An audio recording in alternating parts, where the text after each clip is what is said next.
नमस्कार दोस्तों। माना जाता है कि महाभारत युद्ध में एकमात्र जीवित बचा कौरव युयुत्सु था और 24,165 कौरव सैनिक लापता हो गए थे। लव और कुश की 50वीं पीढ़ी में शल्य हुए, जो महाभारत युद्ध में कौरवों की ओर से लड़े थे। शोधानुसार जब महाभारत का युद्ध हुआ तब श्री कृष्ण की आयु 83 वर्ष थी। महाभारत युद्ध के 36 वर्ष बाद उन्होंने देह त्याग दी थी। इसका मतलब 119 वर्ष की आयु में उन्होंने देह त्याग किया था। भगवान श्री कृष्ण द्वापर के अंत और कलयुग के आरंभ के संधि काल में विद्यमान थे। ज्योतिषीय गणना के अनुसार कलयुग का आरंभ शक संवत से 3176 वर्ष पूर्व की चैत्र शुक्ल एकम प्रतिपदा को हुआ था। वर्तमान में 1936 शक संवत है। इस प्रकार कलयुग को आरंभ हुए 5112 वर्ष हो गए हैं। इस प्रकार भारतीय मान्यता के अनुसार श्री कृष्ण विद्यमानता या काल शक संवत पूर्व 3363 की भाद्रपद क्रेकु 8 बुधवार के शक संवत पूर्व 3144 तक है। भारत का सर्वाधिक प्राचीन युधिष्ठिर संवत, जिसकी गणना कलयुग से 40 वर्ष पूर्व से की जाती है, उक्त मान्यता को पुष्ट करता है। कलयुग के आरंभ होने से 6 माह पूर्व मार्गशीर्ष शुक्ल 14 को महाभारत का युद्ध का आरंभ हुआ था, जो 18 दिनों तक चला था। आओ जानते हैं महाभारत युद्ध के 18 दिनों के रोचक घटनाक्रम को। महाभारत युद्ध से पूर्व पांडवों ने अपनी सेना का पड़ाव कुरुक्षेत्र के पश्चिमी क्षेत्र में सरस्वती नदी के दक्षिणी तट पर बसे समंत्र पंचक तीर्थ के पास हिरण्यवती नदी, सरस्वती नदी की सहायक नदी के तट पर डाला। कौरवों ने कुरुक्षेत्र के पूर्वी भाग में वहां से कुछ योजन की दूरी पर एक समतल मैदान में अपना पड़ाव डाला। दोनों ओर के शिविरों में सैनिकों के भोजन और घायलों के इलाज की उत्तम व्यवस्था थी। हाथी, घोड़े और रथों की अलग व्यवस्था थी। हजारों शिविरों में से प्रत्येक शिविर में प्रचुर मात्रा में खाद्य सामग्री, अस्त्र शस्त्र, यंत्र और कई वैद्य और शिल्पी वेतन देकर रखे गए। दोनों सेनाओं के बीच में युद्ध के लिए 5 योजन, 1 योजन 8 किलोमीटर की परिधि, विष्णु पुराण के अनुसार 4 कोस या कोश 1 योजना के बराबर है, जो 13 किलोमीटर से 16 किलोमीटर तक है, जो 40 किलोमीटर का घेरा छोड़ता है, दिया गया था। कौरवों की ओर थे सहयोगी जनपद गांधार, मद्र, सिंध, काम्बोज, कलिंग, सिंहल, दरद, अभीशह, मागध, पिशाच, कोसल, प्रतीच्य, बाहलिक, उदीच्य, अंश, पल्लव, सौराष्ट्र, अवंती, निषाद, शूरसेन, शिबी, वसती, पौरव, तुषार, चूचुपदेश, अश्वक, पांडय, पुलिंद, पारद, क्षुद्रक, प्रागज्योतिषपुर, मेहकल, कुरुविंद, त्रिपुरा, शल, अंबष्ट, कैथव, यवन, त्रिगर्त, सौवीर और प्राच्य। कौरवों की ओर से ये योद्धा लड़े थे भीष्म, द्रोणाचार्य, कृपाचार्य, कर्ण, अश्वत्थामा, मद्रनरेश शल्य, भूरिश्रवा, अलम्बुश, कृतवर्मा, कलिंगराज, श्रुतायुद्ध, शकुनी, भगदत्त, जयद्रथ, विंद अनुविंद, काम्बोजराज, सुदक्षिण, बृहद्वल, दुर्योधन व उसके 99 भाई सहित अन्य हजारों योद्धा। पांडवों की ओर थे ये जनपद पांचाल, चेदी, काशी, करुष, मत्स्य, केकय, सृंजय, दक्षाण, सोमक, कुंती, आनप्त, दाशेरक, प्रभद्रक, अनूपक, किरात, पटच्चर, तित्तिर, चोल, पांड्य, अग्निवेश्य, हुंड, दानभारी, शबर, उद्भस, वत्स, पौंड्र, पिशाच, पुंड्र, कुंडीविश, मारुत, धेनुक, तगन्न और परतगण। पांडवों की ओर से लड़े थे ये योद्धा भीम, नकुल, सहदेव, अर्जुन, युधिष्ठिर, द्रौपदी के 5 पुत्र सात्यकी, उत्तमौजा, विराट, द्रुपद, धृष्टद्युम्न, अभिमन्यु, पांड्यराज, घटोत्कच, शिखंडी, युयुत्सु, कुंतीभोज, उत्तमौजा, शैभ्य और अनूपराज नील। तटस्थ जनपद विदर्भ, शाल्व, चीन, लौहित्य, शोणित, नेपा, कोंकण, कर्नाटक, केरल, आंध्र, द्रविड़ आदि ने इस युद्ध में भाग नहीं लिया। पितामह भीष्म की सलाह पर दोनों दलों ने एकत्र होकर युद्ध के कुछ नियम बनाए। उनके बनाए हुए ये नियम है: नियम नंबर 1, प्रतिदिन युद्ध सूर्योदय से लेकर सूर्यास्त तक ही रहेगा। सूर्यास्त के बाद युद्ध नहीं होगा।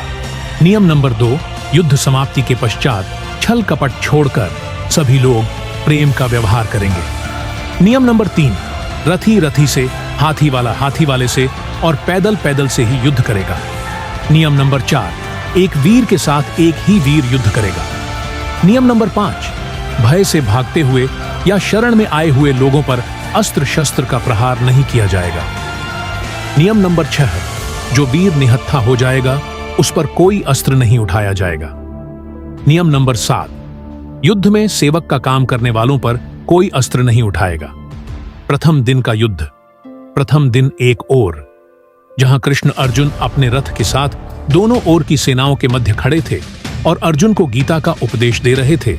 इसी दौरान भीष्म पितामह ने सभी योद्धाओं को कहा कि अब युद्ध शुरू होने वाला है। इस समय जो भी योद्धा अपना खेमा बदलना चाहे वह स्वतंत्र है कि वह जिसकी तरफ से भी चाहे युद्ध करे। इस घोषणा के बाद धृतराष्ट्र का पुत्र युयुत्सु डंका बजाते हुए कौरव दल को छोड़ पांडवों के खेमे में चले गया। ऐसा युधिष्ठिर के क्रियाकलापों के कारण संभव हुआ था। श्री कृष्ण के उपदेश के बाद अर्जुन ने देवदत्त नामक शंख बजाकर युद्ध की घोषणा की। इस दिन 10,000 सैनिकों की मृत्यु हुई। भीम ने दूंचा शासन पर आक्रमण किया। अभिमन्यु ने भीष्म का धनुष तथा रथ का ध्वजदंड काट दिया। पहले दिन की समाप्ति पर पांडव पक्ष को भारी नुकसान उठाना पड़ा। विराट नरेश के पुत्र उत्तर और श्वेत क्रमशः शल्य और भीष्म के द्वारा मारे गए। भीष्म द्वारा उनके कई सैनिकों का वध कर दिया गया। कौन मजबूत रहा? पहला दिन पांडव पक्ष को नुकसान उठाना पड़ा और कौरव पक्ष मजबूत रहा। दूसरे दिन का युद्ध। कृष्ण के उपदेश के बाद अर्जुन तथा भीष्म, धृष्टद्युम्न तथा द्रोण के मध्य युद्ध हुआ। सात्यकी ने भीष्म के सारथी को घायल कर दिया। द्रोणाचार्य ने धृष्टद्युम्न को कई बार हराया और उसके कई धनुष काट दिए। भीष्म द्वारा अर्जुन और श्री कृष्ण को कई बार घायल किया गया। इस दिन भीम का कलिंगों और निषादों से युद्ध हुआ तथा भीम द्वारा सहस्रों कलिंग और निषाद मार गिराए गए। अर्जुन ने भी भीष्म को भीषण संहार मचाने से रोके रखा। कौरवों की ओर से लड़ने वाले कलिंगराज भानुमान, केतुमान, अन्य कलिंग वीर योद्धा मारे गए। दूसरे दिन कौरवों को नुकसान उठाना पड़ा और पांडव पक्ष मजबूत रहा। तीसरा दिन कौरवों ने गरुड़ तथा पांडवों ने अर्धचंद्राकार जैसी सैन्य व्यूह रचना की। कौरवों की ओर से दुर्योधन तथा पांडवों की ओर से भीम व अर्जुन सुरक्षा कर रहे थे। इस दिन भीम ने घटोत्कच के साथ मिलकर दुर्योधन की सेना को युद्ध से भगा दिया। यह देखकर भीष्म भीषण संहार मचा देते हैं। श्री कृष्ण अर्जुन को भीष्म वध करने को कहते हैं, परंतु अर्जुन उत्साह से युद्ध नहीं कर पाता, जिससे श्री कृष्ण स्वयं भीष्म को मारने के लिए उद्यत हो जाते हैं। परंतु अर्जुन उन्हें प्रतिज्ञा रूपी आश्वासन देकर कौरव सेना का भीषण संहार करते हैं।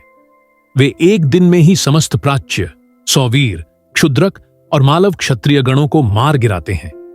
भीम के बाण से दुर्योधन अचेत हो गया और तभी उसका सारथी रथ को भगा ले गया। भीम ने सैकड़ों सैनिकों को मार गिराया।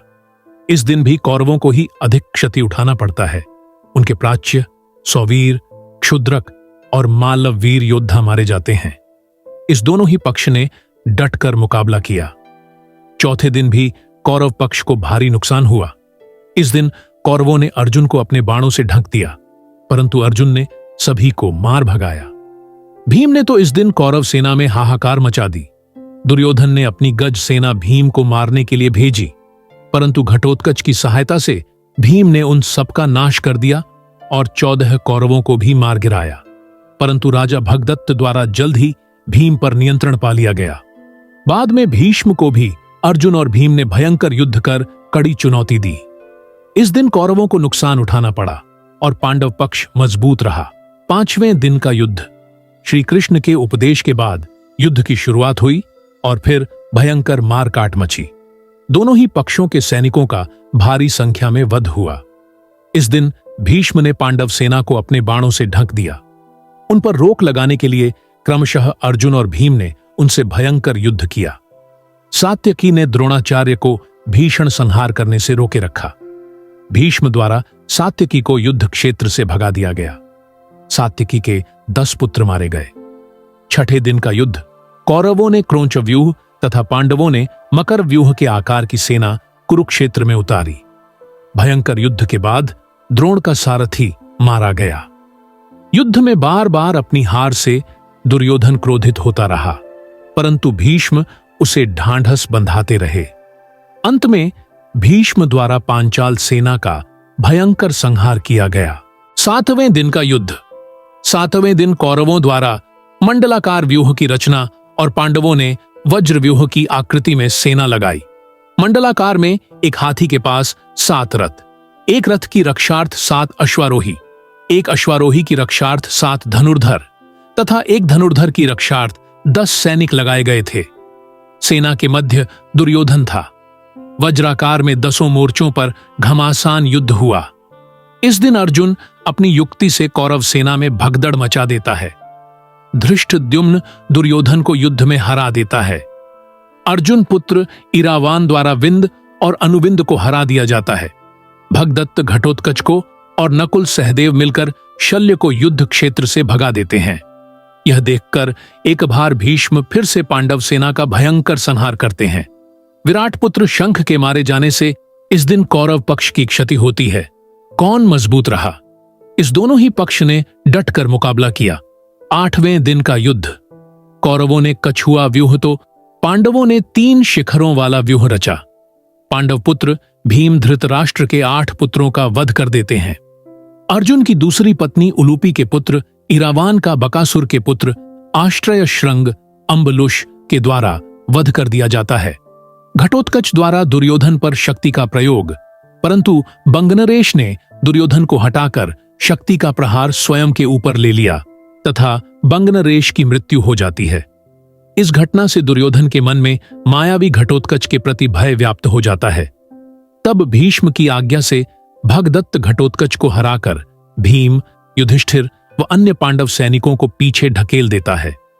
दिन के अंत तक भीमसेन धृतराष्ट्र के 9 और पुत्रों का वध कर देता है। पांडव पक्ष की क्षति। अर्जुन पुत्र इरावान का अम्बलुष द्वारा वध। कौरव पक्ष की क्षति। धृतराष्ट्र के 17 पुत्रों का भीम द्वारा वध। 9वें दिन का युद्ध। कृष्ण के उपदेश के बाद भयंकर युद्ध हुआ, जिसके चलते भीष्म ने बहादुरी दिखाते हुए अर्जुन को घायल कर उनके रथ को जर्जर कर दिया। युद्ध में आखिरकार भीष्म के भीषण संहार को रोकने के लिए कृष्ण को अपनी प्रतिज्ञा तोड़नी पड़ती है। उनके जर्जर रथ को देखकर श्री कृष्ण रथ का पहिया लेकर भीष्म पर झपटते हैं, लेकिन वे शांत हो जाते हैं। परंतु इस दिन भीष्म पांडवों की सेना का अधिकांश भाग समाप्त कर देते हैं। 10वां दिन।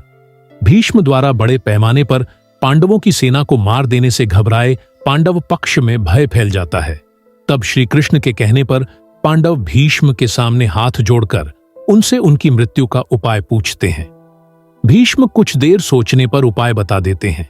इसके बाद भीष्म पांचाल तथा मत्स्य सेना का भयंकर संहार कर देते हैं।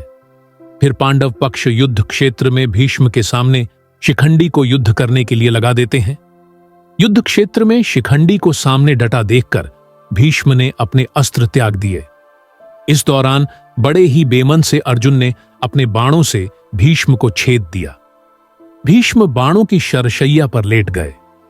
भीष्म ने बताया कि वे सूर्य के उत्तरायण होने पर ही शरीर छोड़ेंगे, क्योंकि उन्हें अपने पिता शांतनु से इच्छा मृत्यु का वर प्राप्त है। 11वें दिन। भीष्म के शरशैया पर लेटने के बाद 11वें दिन के युद्ध में कर्ण के कहने पर द्रोण सेनापति बनाए जाते हैं। 11वें दिन सुशर्मा तथा अर्जुन, शल्य तथा भीम, सात्यकी तथा कर्ण और सहदेव तथा शकुनि के मध्य युद्ध हुआ। कर्ण भी इस दिन पांडव सेना का भारी संहार करता है। दुर्योधन और शकुनि द्रोण से कहते हैं कि वे युधिष्ठिर को बंदी बना लें तो युद्ध अपने आप खत्म हो जाएगा। तो जब दिन के अंत में द्रोण युधिष्ठिर को युद्ध में हराकर उसे बंदी बनाने के लिए आगे बढ़ते ही हैं कि अर्जुन आकर अपने बाणों की वर्षा से उन्हें रोक देता है। नकुल युधिष्ठिर के साथ थे, वह अर्जुन भी वापस युधिष्ठिर के पास आ गए। इस प्रकार कौरव युधिष्ठिर को नहीं पकड़ सके। 12वें दिन का युद्ध। कल के युद्ध में अर्जुन के कारण युधिष्ठिर को बंदी न बना पाने के कारण शकुनि व दुर्योधन अर्जुन को युधिष्ठिर से काफी दूर भेजने के लिए त्रिगर्त देश के राजा को उससे युद्ध कर उसे वहीं युद्ध में व्यस्त बनाए रखने को कहते हैं।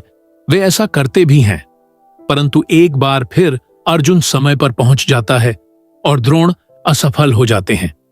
होता यह है कि जब त्रिगर्त अर्जुन को दूर ले जाते हैं, तब सात्यकी युधिष्ठिर के रक्षक थे। वापस लौटने पर अर्जुन ने प्राग्ज्योतिषपुर पूर्वोत्तर का कोई राज्य के राजा भगदत्त को अर्धचंद्र को बाण से मार डाला।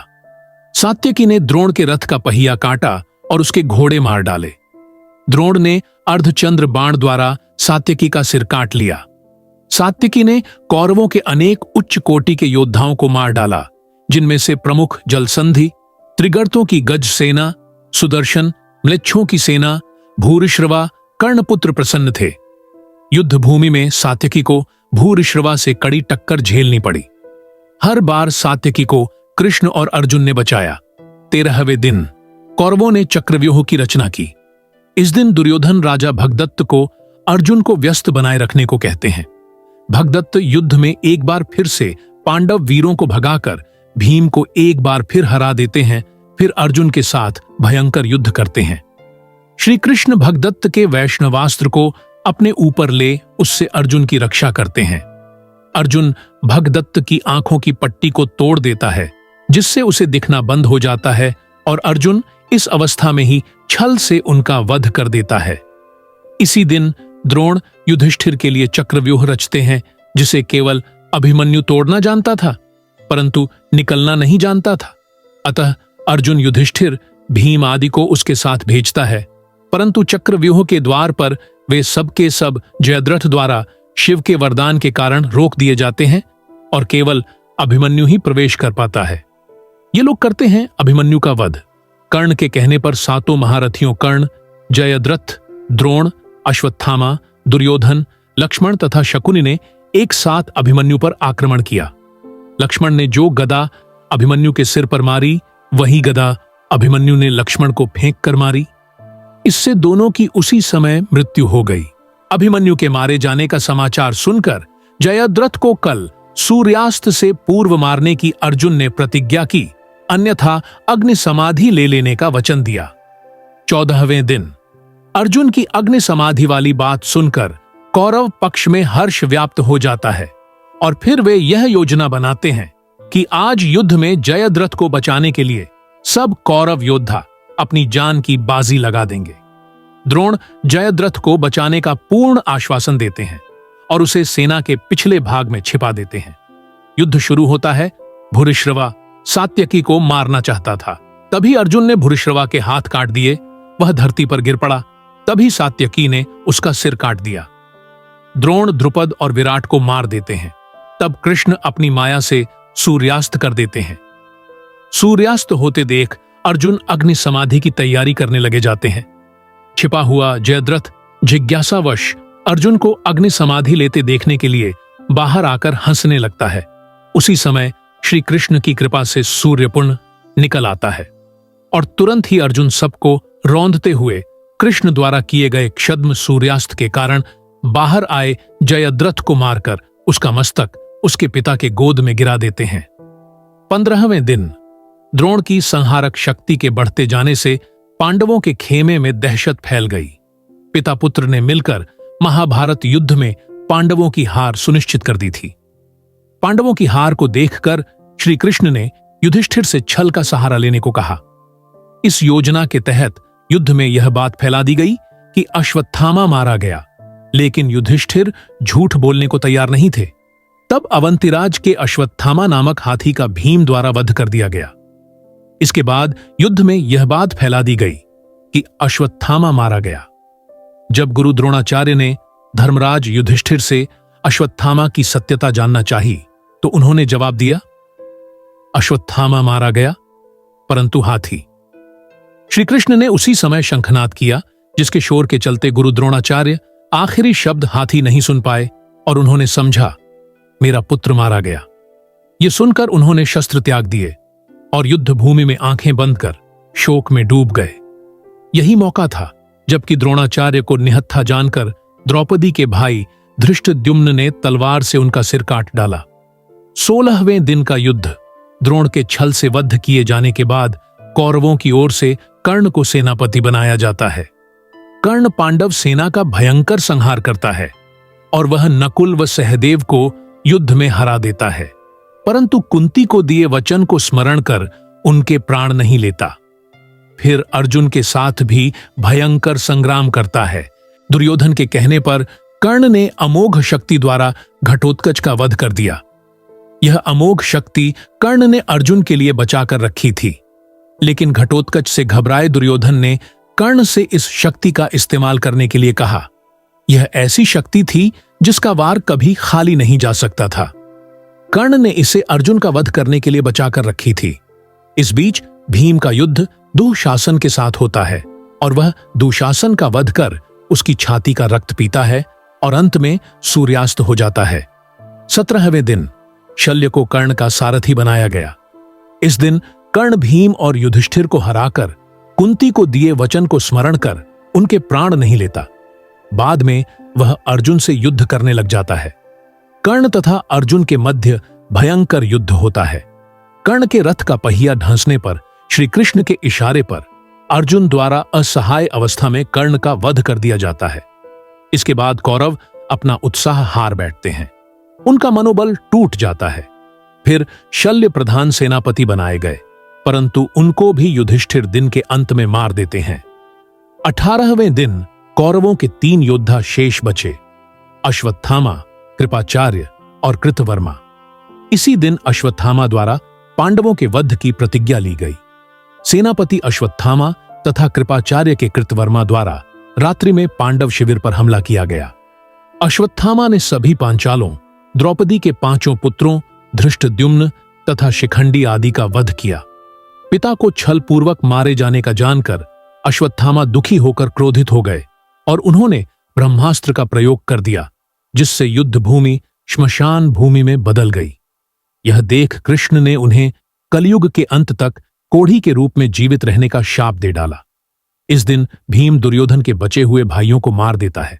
सहदेव शकुनी को मार देता है और अपनी पराजय हुई जान दुर्योधन भागकर सरोवर के स्तंभ में जा छुपता है।